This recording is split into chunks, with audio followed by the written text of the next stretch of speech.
Good day, I'm Klaas van Wyk. I'm the agronomist for the irrigation maize in the Northern Cape, and I want to talk to you about soil health today. Now, soil health did get more attention from the 1970s, but soil health comes a very long way. 4,000 years back, it was already a topic to be discussed.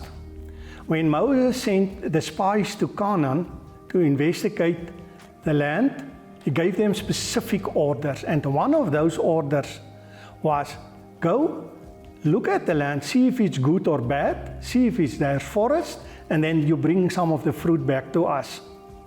Now, soil health is very young in South Africa, but the soil health thoughts stand very strong, and there's a very good inclination to improve the soil health in South Africa when you talk with farmers.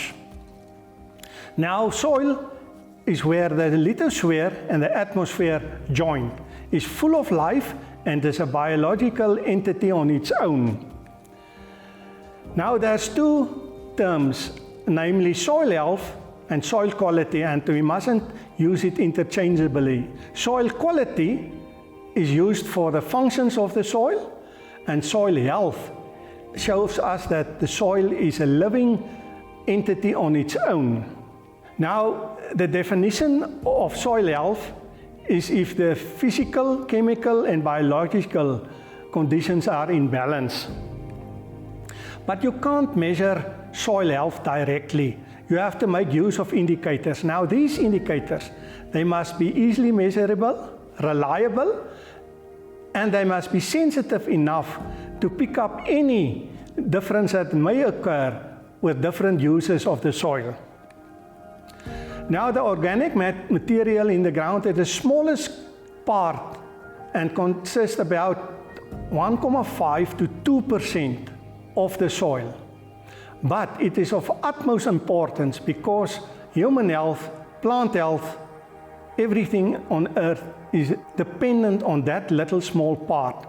Now, it consists out of the living component, and that includes earthworms, and the decaying component, and that's a very important part. The parts that are decomposed and busy decomposing and busy degraded, you can still recognize the organism from which it stems.